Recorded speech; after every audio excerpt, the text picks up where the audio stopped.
Vamos lá, pessoal, vamos conversar sobre um assunto muito importante. Eu quero conversar com você a respeito do cumprimento de sentença, a fase de execução, como alguns dizem. Quando nós falamos de cumprimento de sentença e a fase de execução, eu vou ser muito sincero. Tem muito advogado que nunca fez, advogada, e não sabe fazer. Ganha a ação e não sabe fazer o cumprimento de sentença, dar o devido andamento, a fase de execução.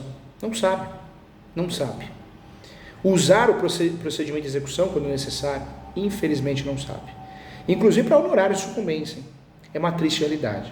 Infelizmente tem muitas faculdades de direito, mas muitas são fracas. Muita gente não preparada para poder lecionar, as pessoas também não têm tempo de aprender, estudar, aprofundar os estudos. É muito triste isso, mas juntos nós vamos melhorar o nível da advocacia, tá? Com muito amor e carinho. Vamos lá, vamos juntos aqui. Eu quero trabalhar com você agora, importante fase de cumprimento de sentença, execução, para que você possa ajudar o seu cliente lá no futuro, para que você possa acertar qualquer questão prática no exame de ordem, acertar qualquer questão em concurso público. Tem que saber, tem que dominar. É muito importante que você domine esse assunto. É muito importante, tá bom? Vamos juntos? Vamos estudar? Estuda que a vida muda. Vamos lá. Quando eu falo de cumprimento de sentença e do processo de execução, eu estou falando aqui de um tema muito importante e merece uma atenção especial. Eu posso dizer sim que eu tenho duas fases no processo. A primeira fase é execução. Não, tá errado. A primeira fase é conhecimento. É a fase que eu vou discutir se eu tenho ou não tenho direito. E a segunda fase, após a sentença, cumprimento de sentença. Alguns chamam de fase de execução. Lembrando que não tem fase, o processo não é mais dividido. Existe o sincretismo processual, o processo se tornou uma coisa só. Então, didaticamente, a gente fala de fase, só para ele se achar logo. Mas não tem uma nova citação. Eu não preciso citar. No passado, eu tinha que citar na fase de execução após a sentença. Agora não tem nada de citação. É uma coisa só, sincretismo processual. O processo é uma coisa só. Não tem mais fase disso, fase daquilo. Entre nós, didaticamente, nós podemos dizer que tem a fase de conhecimento, o início, após a sentença é o cumprimento de sentença ou a fase de execução. Tá bom? Fácil assim. Existem procedimentos, 3 procedimentos, o judicial, o extrajudicial e administrativo. Quando eu penso num processo, tem 3 procedimentos. O procedimento judicial, extrajudicial e administrativo, estou falando de uso capião, né? Existem 3 procedimentos processuais. Esquece o que eu falei que é uso capião. Eu acabei de fazer uma consulta de uso capião aqui. Nós temos 3 procedimentos. O procedimento comum, estou rindo aqui, né? Pensa uma coisa, eu falo outra, né? Procedimento comum, procedimento especial e procedimento de execução. Agora sim. Nós temos 3 procedimentos no Código de Processo Civil. Quando eu penso em processar alguém, é um desses 3 procedimentos que eu vou usar. Ou procedimento comum, que é o procedimento que eu vou usufruir para qualquer situação residual. Procedimento especial, eu tenho várias ações estabelecidas dentro do Código de Processo Civil, várias ações a partir do artigo 515 e vai embora. Nós temos aí um grupo de mais de 20 ações de procedimento especial, ou ações estipuladas em lei, a lei do inquilinato, né? As ações locatícias são ações de procedimento especial. Ou eu tenho lei ou tenho artigo, tem algo diferente, o prazo é diferente, a ação é diferente, alguma coisa é diferente, é especial, é tratada de forma especial. A regra é, eu vou sempre tentar olhar o procedimento especial, se não dá para usar, eu vou no procedimento comum. Eu vou olhar o procedimento de execução, se não dá para usar, eu vou no procedimento comum. 3 procedimentos existem, quando eu pensar em processo, 3 procedimentos, o mais usado é o comum. Especial tem que ter um artigo ou uma lei, e execução eu tenho que ter um título executivo judicial ou um título executivo extrajudicial. E aí eu falo para você, artigos 515 e também o artigo 485, tá? Depois nós vamos rever os artigos aqui, eu vou falar com você aqui. Vamos lá, novo CPC, vamos embora, tem mudança de artigos, vamos conversar sobre isso. Cumprimento de sentença e processo de execução. Cumprimento de sentença, eu ganhei a ação. Então eu vou fazer o quê? Eu vou cobrar aquilo que eu ganhei após a sentença. Isso chama cumprimento de sentença. Eu vou fazer um cumprimento, a peça chama cumprimento de sentença. A defesa do cumprimento de sentença é a impugnação. Quando eu tenho um título executivo judicial ou extrajudicial, aí eu vou fazer o quê? Uma ação de execução. E a defesa é embargos à execução ou embargos do devedor, tanto faz, tá bom? São situações diferentes. Quando alguém falar para você, está na fase de cumprimento de sentença, você já sabe que teve a fase de conhecimento e teve sentença. Quando alguém falar para você, estou fazendo uma ação de execução, você sabe que não teve a fase de conhecimento, já entrou no segundo tempo do jogo, porque eu tenho um título executivo judicial ou extrajudicial, ok? Vamos lá. A execução, gente, é uma forma de tutela jurisdicional do direito que consiste no provimento da satisfação, satisfativo do direito do credor. Nesse sentido, eu quero trazer para você, ela pode ser definida como uma atividade exclusiva do Estado, do Poder Judiciário, dirigida contra o patrimônio do devedor. Eu vou cobrar e vou buscar receber contra o patrimônio do devedor, tenente à satisfação do credor, podendo ser, em regra, baseada numa obrigação representada por um título executivo judicial ou extrajudicial. Em relação à sua eficácia, a execução pode ser, e anote aí, ela pode ser definitiva, baseada em sentença já transitada e julgada, ou ainda em título executivo ou extrajudicial, e ela pode ser provisória. Então a execução pode ser provisória, porque nós temos uma situação que pressupõe uma sentença ainda não transitada e julgada, da qual ainda se encontra pendente o julgamento do recurso recebido somente no efeito devolutivo, ou ainda em hipótese de execução de tutela antecipada, tá bom? Caso o devedor venha a praticar quaisquer das situações descritas no artigo 774 do CPC, são chamados atos atentatórios, atividades de justiça, eu quero atrapalhar o processo, enganar o Poder Judiciário, ele poderá ser condenado a pagar multa no importe de até 20% do valor do débito. Isso é importante, hein? O qual terá, de fato, o qual será revertido assim em proveito do exequente, exigível nos próprios autos do processo, tá? Inclusive de execução.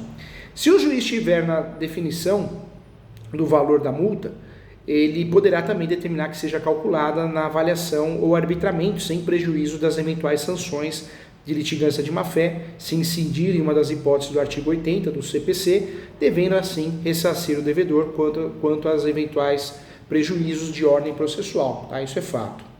Quais são os pressupostos e condições da ação de execução? Partes e responsabilidades patrimoniais, né, ou patrimonial. A execução, gente, ela pode ser provida pelo credor, sendo admitida também a legitimidade para o Ministério Público. Então, credor, Ministério Público, para que me torne credor, ou eu tenho um contrato, um título executivo judicial ou extrajudicial, eu vou fazer a ação de execução. Se eu não tenho isso, eu vou fazer uma ação de cobrança para que eu ganhe essa ação e aí eu posso fazer o cumprimento de sentença. Então, cuidado, que eu posso usufruir do cumprimento de sentença, que é uma coisa, você já sabe o que é, e posso usufruir da ação de execução, que é outra coisa, você já sabe o que é. Em hipóteses especiais, a lei admite também a legitimidade ativa a determinadas pessoas que não participam ou não participaram da relação jurídica originária que formou o título executivo, mas que por ato inter vivos ou causa morte se tornaram sucessores do devedor. Quanto ao polo passivo da demanda, deve a execução ser provida contra o devedor, sempre o devedor, ele é o réu na ação, o devedor, que se encontra assim listado, né, em título executivo. Gente, este é quem possui a responsabilidade patrimonial para solver o débito, tá? Outro ponto que eu quero falar para você, os bens do devedor. Então, assim, os bens do devedor, no momento da execução, ou adquiridos até que a obrigação não seja extinta, responde pelas dívidas, sendo vedado, em regra, atingir o patrimônio ou os bens de terceiro. Outra dica que eu dou para você, caso isso ocorra, poderá o prejudicado valer-se da ação de embargo de terceiro, observando também desfazer a conscrição indevida. Esse é um ponto também.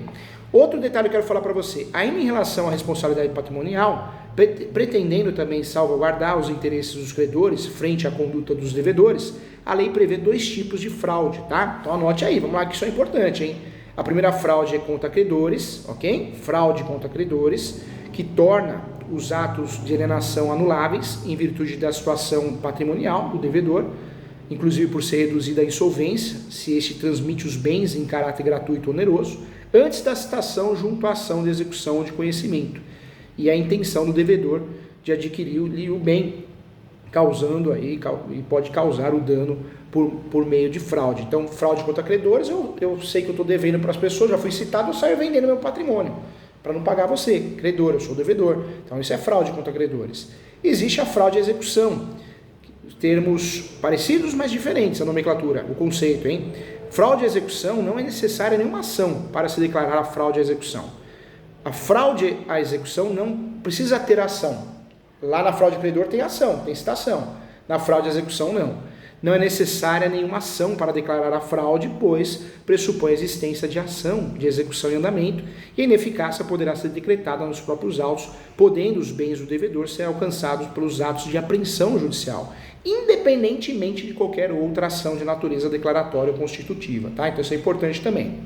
No que diz respeito à competência da execução do cumprimento de sentença, na ação de execução, diferente do cumprimento de sentença, é o próprio juiz que vai fazer o cumprimento de sentença. Ele deu a decisão, o advogado vai peticionar e vai dar o devido andamento no cumprimento de sentença. Na ação de execução, nós temos o seguinte regramento. É competente para analisar a ação de execução de título extrajudicial, que pode ser proposta no foro do domicílio do executado, ok? Também, sendo incerto ou desconhecido o domicílio do executado, a execução poderá ser proposta no lugar onde for encontrado, hipótese em que o exequente poderá optar pelo foro de seu domicílio para a propositura da ação. Também, mais um detalhe, legitimidade. Havendo mais de um devedor com diferentes domicílios, a execução será proposta no foro de qualquer deles, tá? A escolha do exequente, ele que vai escolher. No foro de eleição, constante no título executivo extrajudicial, ou seja, qualquer contrato que tem um foro de eleição, também vai seguir o foro de eleição, e onde se encontrem os bens do devedor também, tá? Essa é a regra. Não podemos esquecer que no local onde se praticou o ato ou ocorreu o fato que deu origem ao título, mesmo que nele não resida mais o executado também, tá? Quero trazer para você que, por sua vez, em relação aos títulos executivos judiciais, o juízo competente para processamento da execução, a fase de cumprimento de sentença, agora deixa de lado a ação de execução, voltamos para uma ação inteira. A ação de execução eu começo no segundo tempo do jogo, já começo na cumprimento de sentença para frente, não tem aquela primeira fase. Por isso a execução é um procedimento mais rápido, mais gostoso, o melhor, né? Porque é rápido, é sério, eu já entro no segundo tempo do jogo. Imagina uma partida de futebol que eu já entro no segundo tempo, é rápido, acaba rapidinho, né? Então, é importante lembrar disso.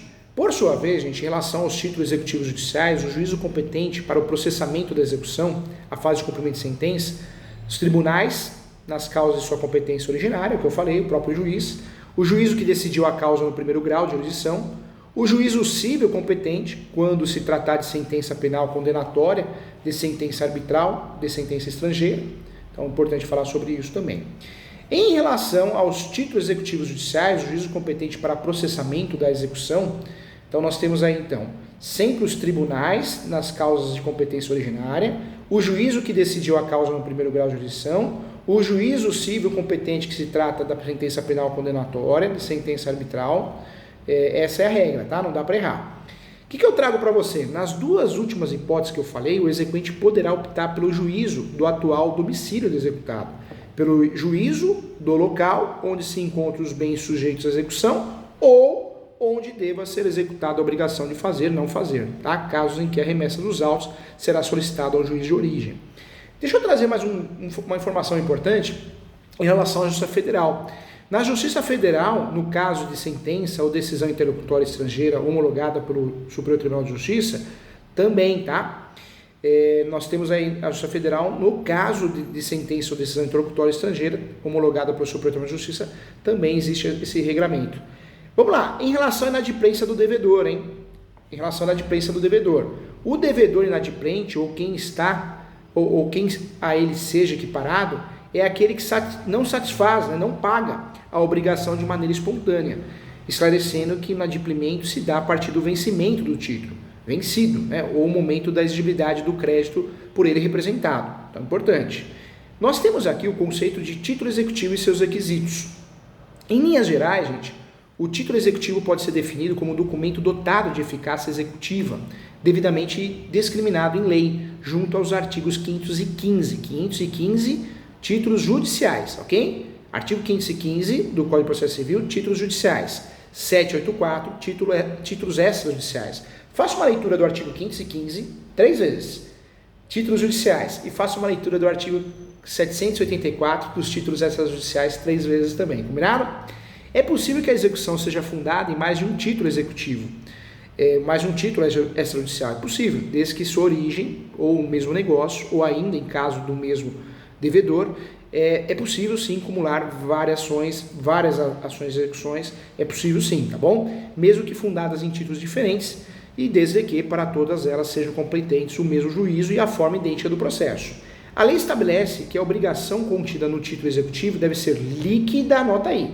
Para executar alguém eu tenho que ter obrigação líquida, certa e exigível. Obrigação líquida é quando está o estabelecimento, né, o estabelecido, de fato o valor que se deva a pagar, né? Então fica atento em relação a isso. Em relação à obrigação certa, é o valor certo, quando não existe controvérsia em relação à existência do crédito. E exigível, a dívida deve ser vencida, senão eu não posso cobrar. Vou dar um exemplo aqui. Quantos procedimentos nós temos? 3. Comum, execução e procedimento especial. Vamos dizer que eu tenho um título executivo judicial ou extrajudicial, um contrato. Eu posso executar. Eu vou usar o procedimento mais rápido, turbinado, execução. Vamos dizer que eu não tenha, mas eu tenho um WhatsApp, a pessoa falando que me deve. Eu vou fazer uma ação de procedimento especial, ação monitória. Se eu não tenho, né, essa possibilidade, eu vou usar o procedimento comum, ação de cobrança. Tá bom? Então, muita atenção em relação a isso. Ok? Legal, né? Falei para você que você ia gostar, então a intenção é essa, é fazer você entender. Nós vamos voltar aqui, ainda tem mais temas que eu quero tratar com você com muito carinho, tá bom? Um abraço e até a próxima aula.